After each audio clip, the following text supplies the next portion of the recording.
ఏ పని చేయవు, ఇంట్లో ఉంటున్నావు, ఎంతకాలం నిన్ను పోషించాలి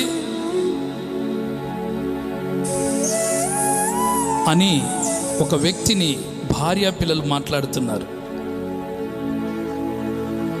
ఈరోజు నేనేం పని చేయలేకపోతున్నానని కదా నన్ను చిన్న చూపు చూస్తున్నారని ఆ అన్న చాలా వేదనలో ఉంటున్నాడు.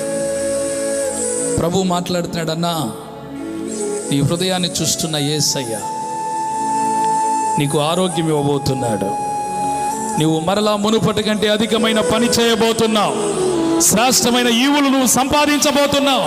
మరలా నీ కుటుంబాన్ని పోషించబోతున్నావు. కొదువలేని మేలులతో ప్రభు నిన్ను నింపబోతున్నాడు.